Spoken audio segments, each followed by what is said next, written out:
Yeah, only 13 more to go. Actually, only 12, I think, but.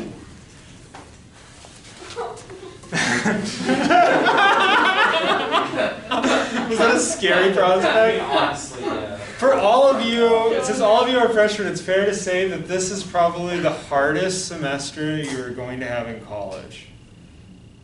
Really? In terms of what? Yeah. In terms of like the literal increase is more stressful.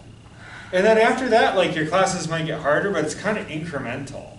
So like the most in it, and you're also like, you're making new friends, it's a new situation. Like I felt like I spent my entire freshman year just completely wigged out. I don't know, that's how I felt. And then after that, like I obviously liked it because I, stayed in it for another like 7 years after I graduated. So, but so yeah, if you're feeling like this has been a very long 2 weeks, like, that's actually okay. So,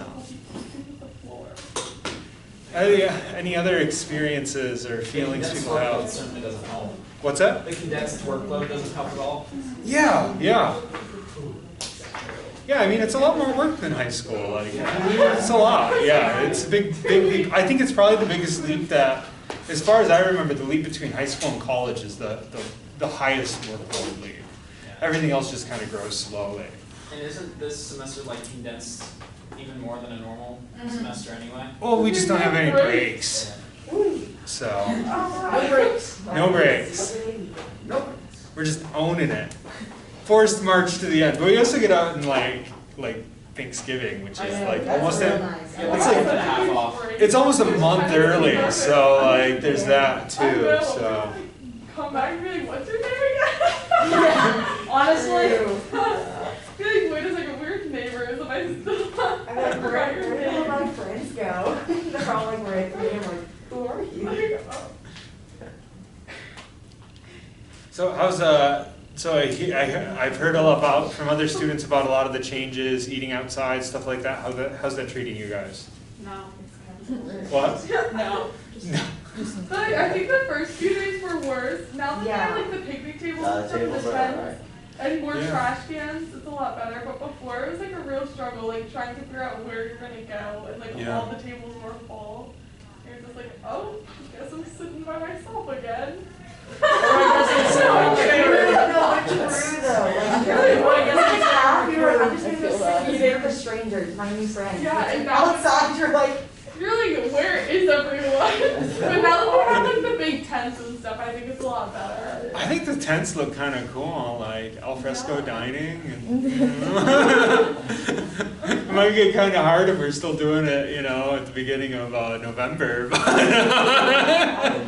will be interesting when it starts getting cold out. True. Or like rainy and stuff. Yeah, but these weeks are the ones that are like, they're real concerned about the percentage going up. Because after you guys have been here a long time, like, spread's gonna slow, right? So like, well, I mean, it almost has to, right? If you isolate people in this situation. So as long as you guys aren't getting it from the outside community, as long as you're not going to like Mueller's and, that's more for upperclassmen. You guys aren't old enough, but as long as the upperclassmen avoid going to Mueller's on a Friday night, you guys will be okay.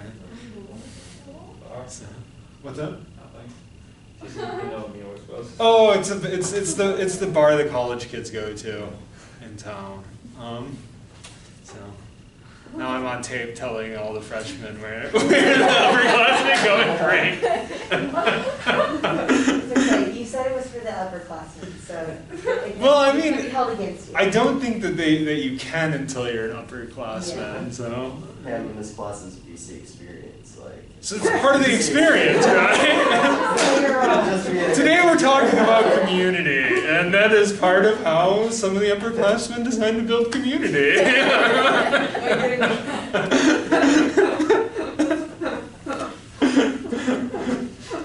Not untrue. Okay. So that's a good segue. So our value for this week is community. So what do we mean by that? Remember, I'm the professor who just asks questions and stares.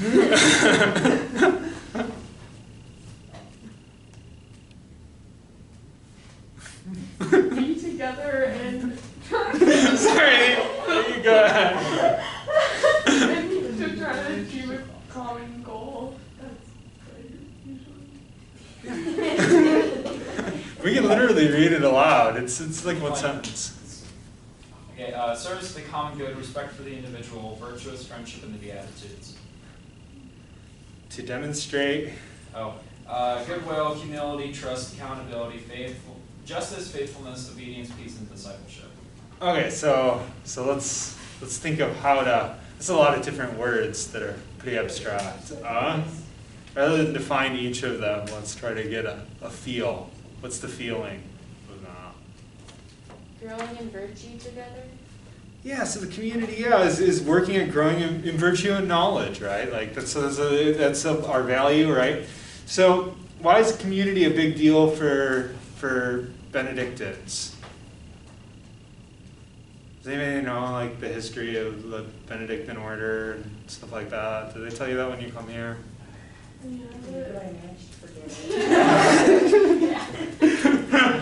think we talked about it a lot. Yeah, every time.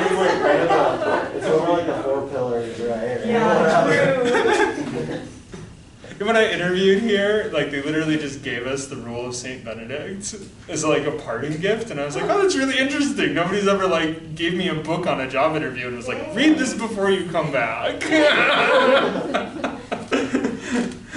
So okay, so what's significant about community? And I'll give you a guess. There's a community living within our actual campus.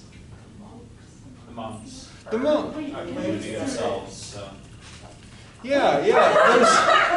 So the Saint Benedict is essentially creates these rules. There's some rules that exist before him, but he creates a series of rules for what reason? To govern a community, right? So like all of these values and stuff grow out of that, right? How is it that, and essentially like our reading for today is him talking about humility, and it's in the context of that, right? It's part of this long rule where he's like, if you want to have a harmonious community, this is how you do it, right? That's kind of the purpose of it. Create a harmonious community of faith, right? Okay, so what's our habit of mind that we're linking that to? That value of community. Thinking collaboratively. Yeah, thinking collaboratively. What do we mean by that?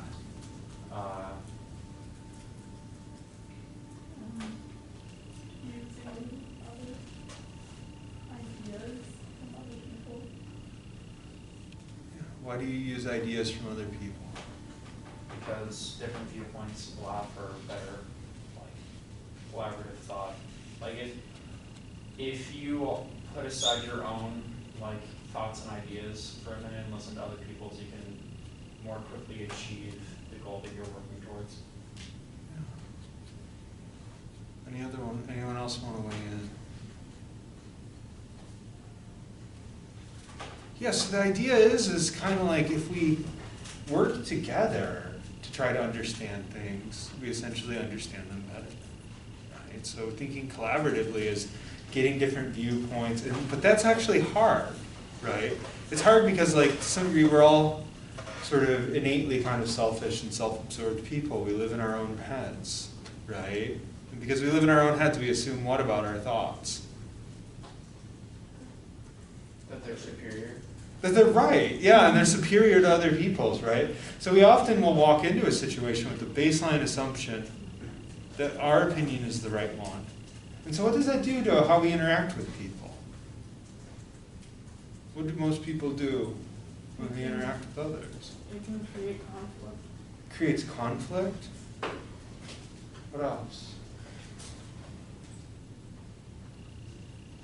It can act as sort of like a mental roadblock between like active collaboration.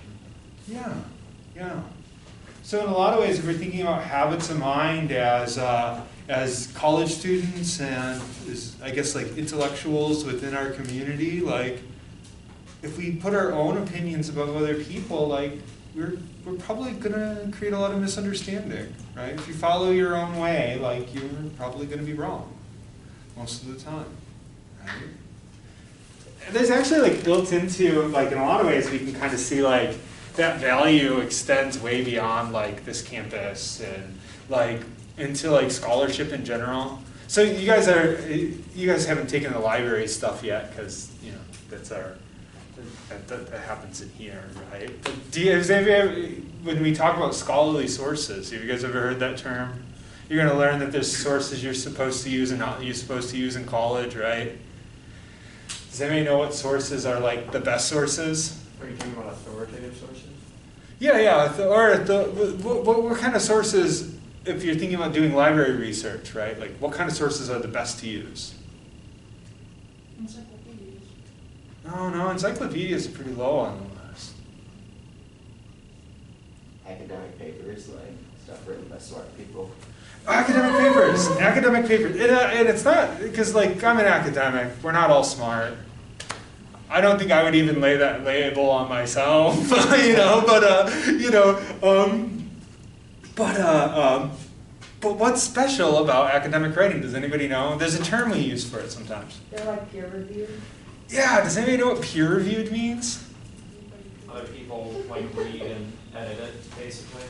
Yeah, that has to go through all these other people called reviewers, right? It's like Wikipedia.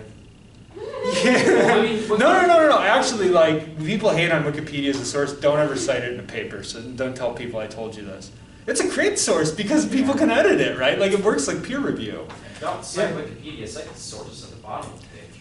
And, yeah, a lot of times people add great sources, yeah. But getting back to, like, this idea of peer review, like, I'm actually going through this process right now. Like, I have an article coming out on a South African rap group and the symbols of whiteness that they use. But, you know, I got this back, and it's like the reviewers have, like, one of my reviewers has, like, 17 pages of notes. Like, full paragraphs of changes he wants, right? Or I should say he, she, because I don't know who the reviewer is, because it's blind. We don't know who each other are. But anyways, the point is like if you think about that as like, this is my idea, this is my work, right?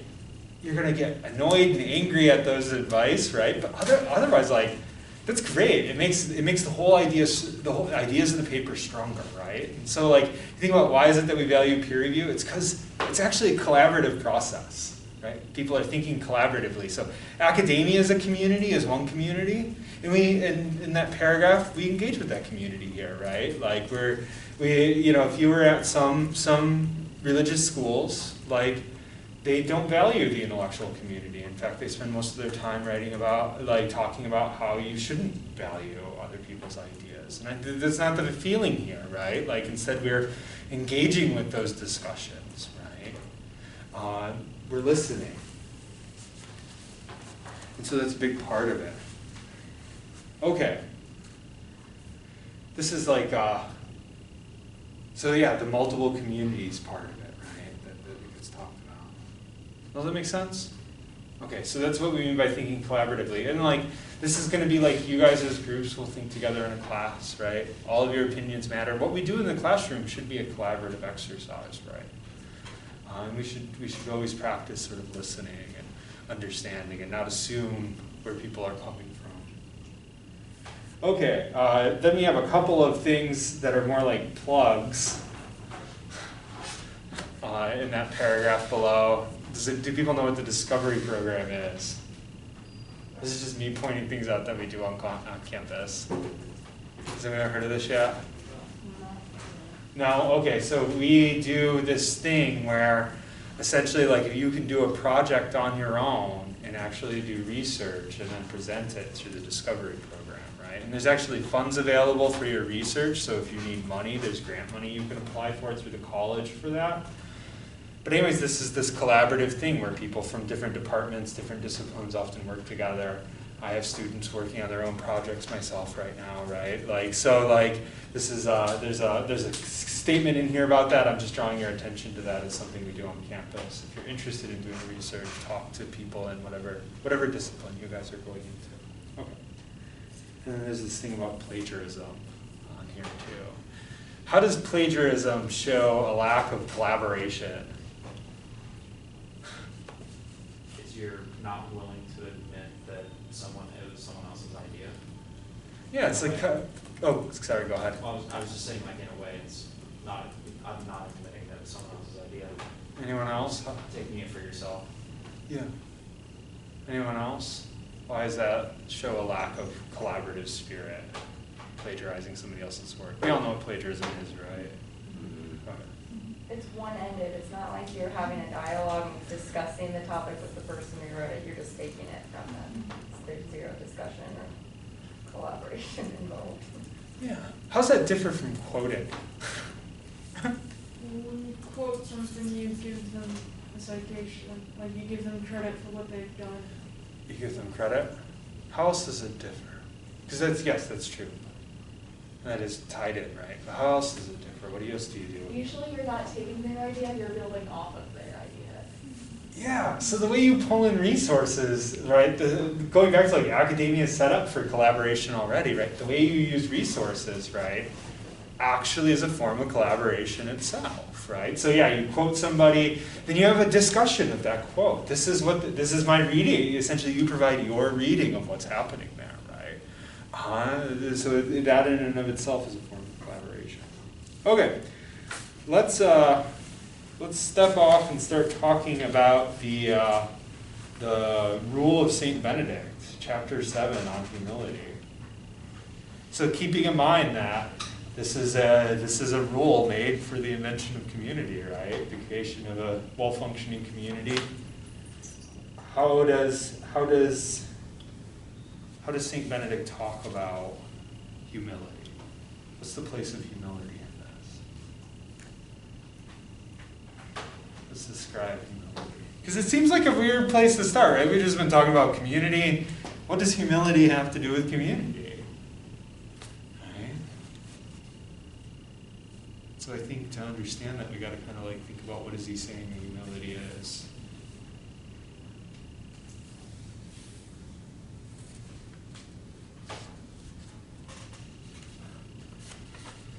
You guys pick up that there's these degrees. So what's the image that he uses? This is in the second, I don't know if you call them paragraphs. Anybody here? Jacob's ladder. Yeah, he's using the image of Jacob's ladder as sort of a uniting theme, right, for his discussion of humility. What's Jacob's ladder? Do you guys know this? Somebody who said yes want to talk about it?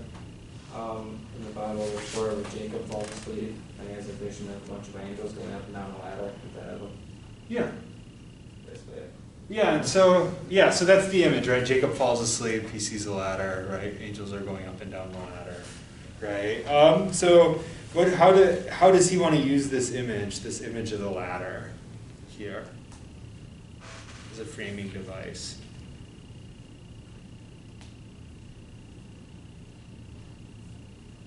What's going up the ladder? What's going down the ladder? Going up the ladder is an increase in humility, and going down the ladder would be like pride and like falling into that vice. Yeah, so he wants us to think about our lives and like basically like being more heavenly versus less heavenly, right? Is this distinction between our pridefulness, our own will, right, and being humble before God and other people, right? That's his image here. So okay, so then he has these degrees. Do you guys catch the thing with the degrees and the ladder? This is a part of the same imagery here. What is each degree supposed to be? Like a rung on the ladder. Yeah, it's supposed to feel like you're stepping up a ladder. That's actually the idea, right? So it's going up the rungs of the ladder, right? So if we're to start at the bottom of the ladder, what does St. Benedict say we have to do? What we should do if we want to be humble?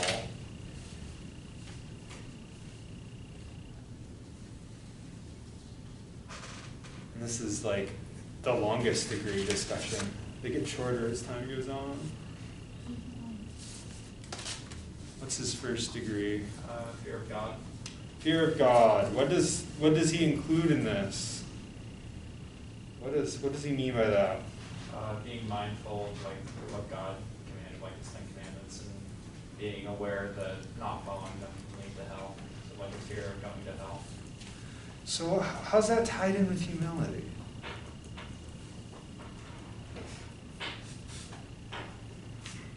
that tied to humility? Well, it's tied to humility because it recognizes, or it forces us to recognize our own vices and the things that like we need to improve on. So Yeah. it's to grow humility.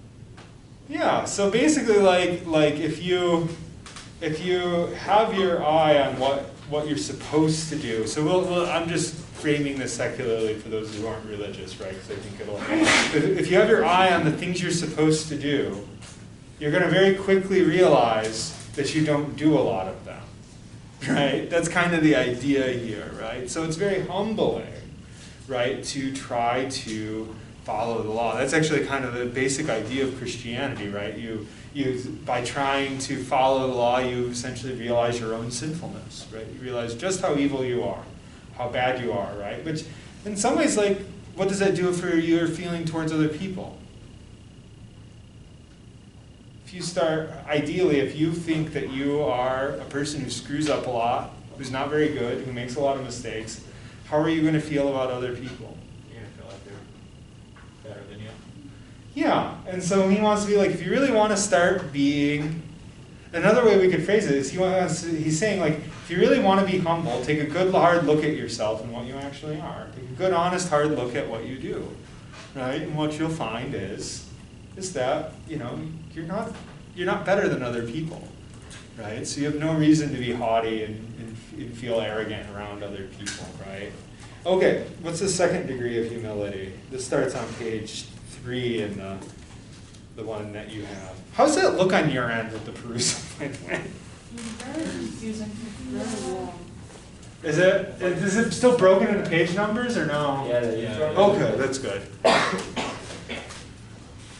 So it's like, What was the perusal like? I just gotta know, not to interrupt our Read discussion. it, and then I think, How many like comments and stuff were we supposed to make on it? like, you got, like, it seems like. There's different ways of increasing points, so like, comments is one of them. What's that? Like, grades us on the amount of participation we do, so if we like highlight and make comments on that, or like comment on other people's comments, I believe it gives us points, but I don't really know, we haven't gotten any scores back. You haven't got, I didn't get your guys' scores either. I got like this general statement. I actually have to contact the person, because I went to grade your guys' discussions yesterday, and like from the week before, and I have like an exclamation point on my grade sheet, but I go to needs grading and nothing pops up. So like, I'm very confused by that. So I got to write the people who run the class. What's that? Everyone gets 100, is that what I'm hearing? Oh no, exclamation points are good.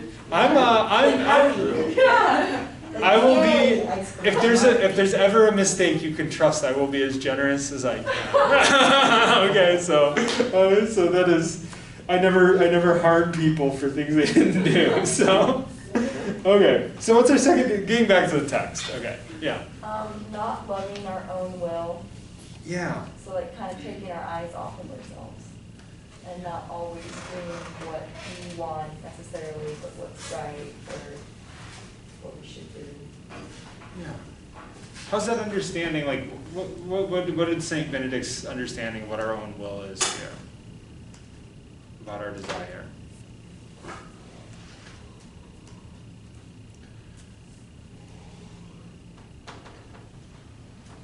It's what? Our What's that? temporary desires, like,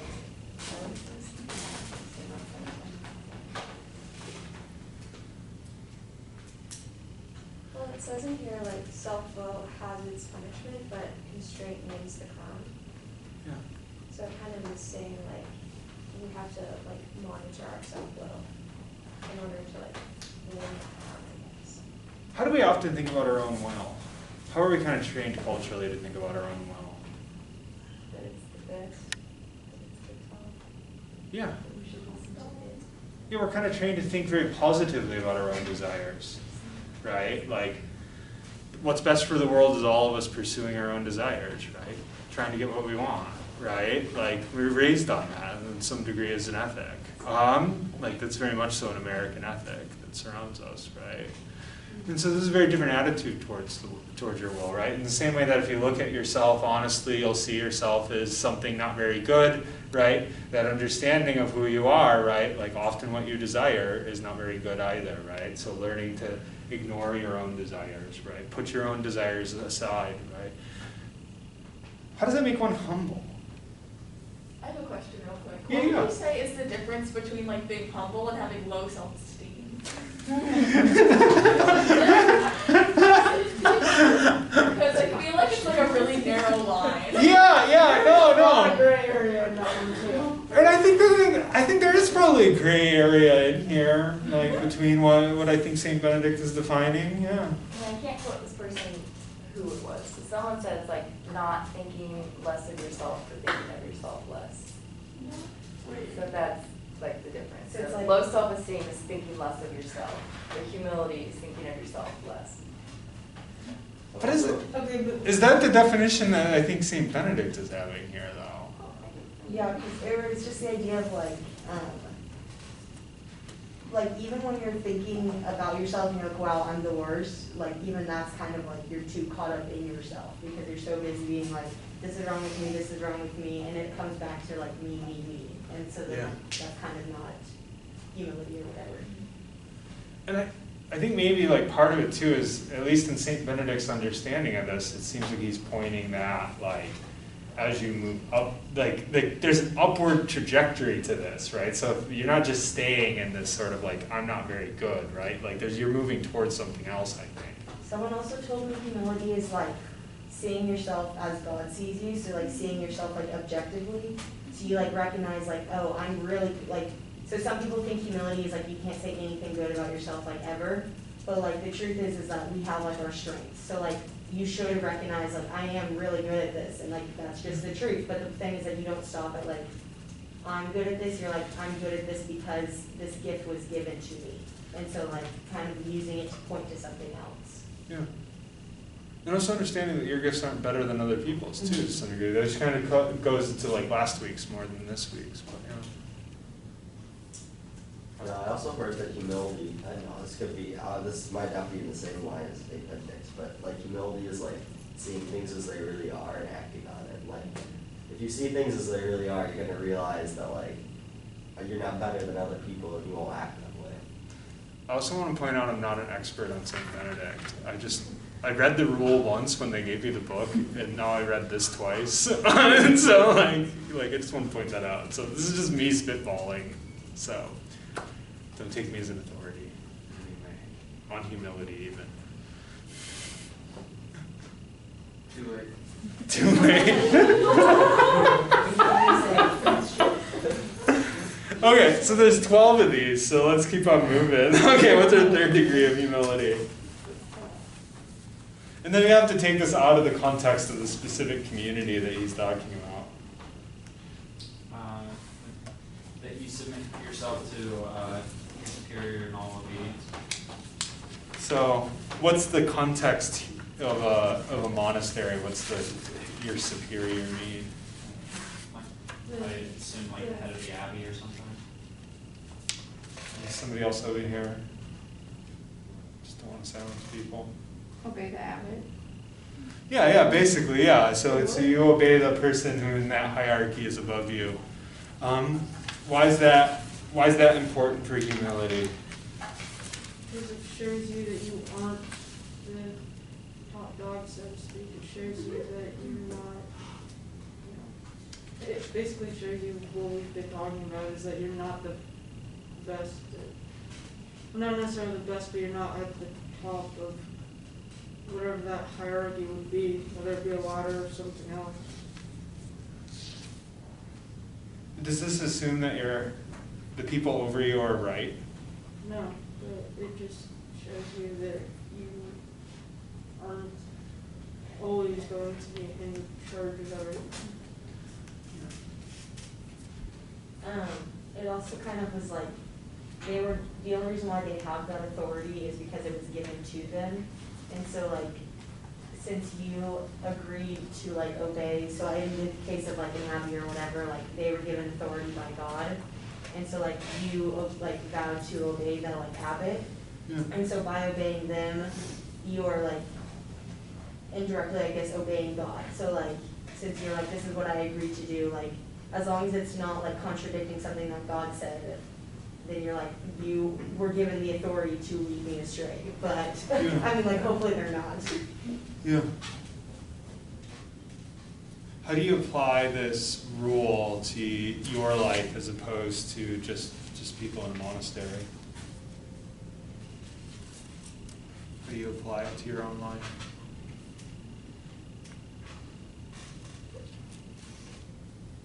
I don't know what that is. It sounds a lot like my bedroom, like my wake-up alarm. It sounds it sounds like the alert light in a plane's turning on or something. Yeah. Oh, yeah. So how do you apply following your superior at an abbey to your own life in terms of being humble? Like being obedient to authorities around you. Yeah.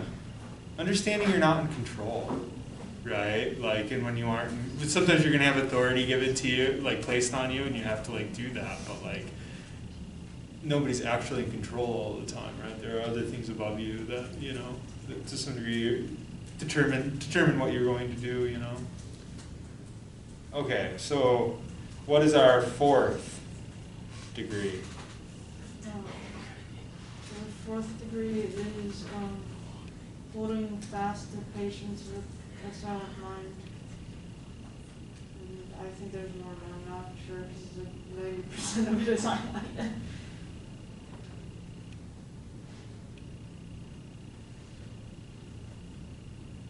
So what's the value here? What is St. Benedict telling us to do?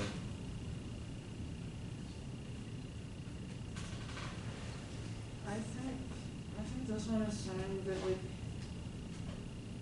in order to be humble you can't change your values. Like you can't change what you personally believe is good and evil or good or bad. Like there's like actions. I don't know, I kind of got from it that it's like suffering in silence, so like not complaining, where it's like you reach a point where like maybe you don't like what they're saying or whatever, but you're like, I'm not in charge. But I'm also like, it defeats the purpose when you complain about it. Yeah, I think going off of that, just that like there's a degree of suffering well, of like offering it up for the good of another person, and like growing in holiness through that. So how are we seeing, like, as we move along in this tying into where we started today, which has to do with this value of community and where we're talking about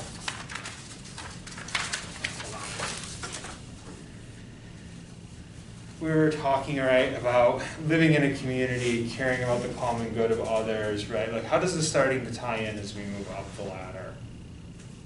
And in particular, we talked about learning and being collaborative, right? It's our habit of mind. How does this tie in with that? What do you think? Because I think in this sort of like silent thing that there is something tying in with our, particularly our collaborative work.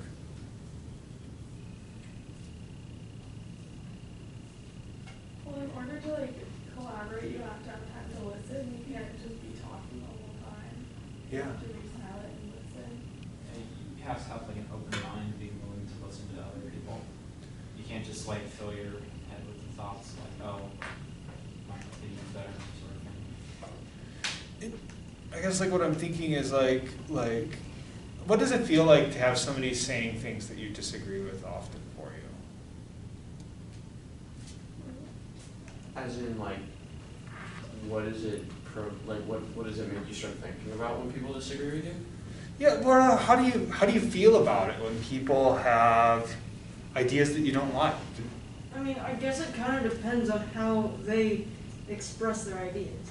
Because if they are essentially coming at you and attacking your ideas, saying that you're wrong, then it makes you feel like you need to say something to defend your position in a way that makes them stop and think about what they're saying. But at the same time, it's like if they're not like becoming confrontational, then I do feel like you can have a nice discussion with them about it and figure out why they believe what they believe, as well as like trying to see it from their perspective. But it all, I think, has to do with how one expresses themselves, I think. I think that's a really good point, and I think a part of the way like you approach someone who doesn't agree with you is by asking questions that get them thinking about what their beliefs really are, so that it doesn't necessarily become a contentious thing. Or for instance, like I've always been taught that a really good way to have a civil disagreement is instead of saying I disagree with you, you say the words like help me understand. It creates a totally different environment, whereas instead of here's my stance and here's why I'm right and here's why you're wrong, it creates a, well, how can we make this a discussion where both people learn? Did you have something, Joe? No, I thought I saw your hand up, sorry. Not trying to put you on the spot. So how's that, oh, go ahead. Yeah. I was just gonna say, it depends on what you're talking about too, because sometimes it's just like something that's not a big deal, you know? Yeah. Like, and like people have different levels of things that are big deals for them and stuff. You like never know if something you're gonna say is gonna just like send somebody off the rails or like, oh, it's Joe. You know? So might there be people in your general community, however you'd like to define it, who have different opinions of you, vehemently stand on those, and sometimes are a little too aggressive when they speak? If you're thinking through St. Benedict's idea about humility, how should we treat something like that?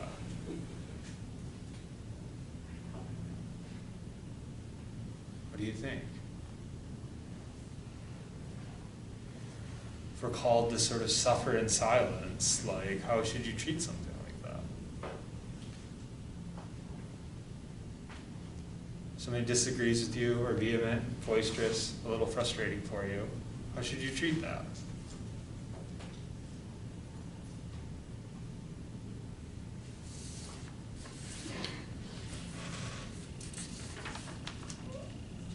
Where it says, hold fast to patience with a silent mind. How does that relate to that? I think it has to do with like how you react to what they're saying. Because I can't remember who said it, but somebody said it depends on the topic. Yeah. For me, one of mine is politics, because like I think that everybody does have very strong political views, especially in this day and age. Yeah. Not naming names or anything, but like I definitely think that this election could turn out interestingly, Yeah. to say the least. But I think that when people start defending some of the ideas that each political side has, and they start getting vehement about it, then it does become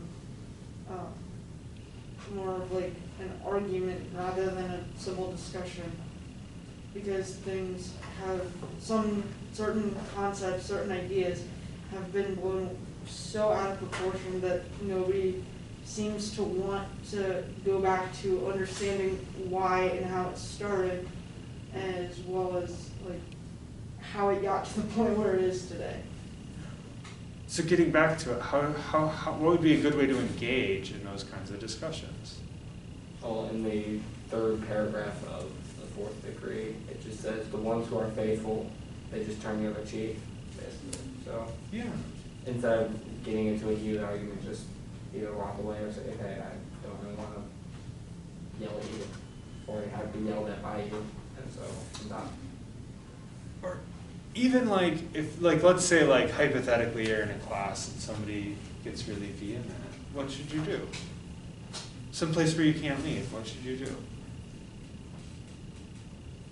Hold your tongue, right? Like, it actually, like if you think about it, like the difference between vehement, like not very friendly discussion and friendly discussion is really just people's energy and attitude. Listen, right? We're going to talk about listening as a future value, right? Listen to what they have to say and suffer whatever they're doing in silence. And a lot of times if they're that vehement, you're not going to change their mind anyway, so Yeah. there's no point in arguing. Yeah, you're just hitting your head up against the wall feeling frustrated, but you might be able to learn from them still about their opinions, about the people who share those opinions, right? Like, doesn't mean you have to agree. You don't have to agree with people to sort of collaboratively work with them, right? Like, but you do have to set yourself aside a little. And so I think, like, as we draw to a close in this conversation, right, like, that's really kind of why I think they tied St. Benedict's rule to this week's class, is the idea is like, if we humbly set ourselves aside, it's easier to work with others. And that's really kind of what Benedict points us to, right? Like, why do you have a, you know, as we move, like, as you move forward, right, there's a lot of different ways that he shows this as you move up this ladder, but essentially the idea is setting yourself aside is a great starting point to working with others and collaborating. And it's also a great starting point to living in a community with others, working together, right? So, any thoughts on humility, working together, and collaborating? Living together in a community.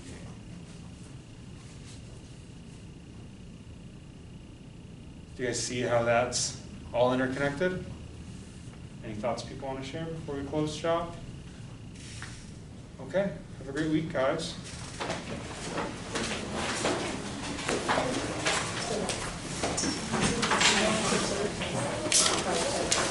I'll keep you guys posted when I figure something out from the people who designed the class.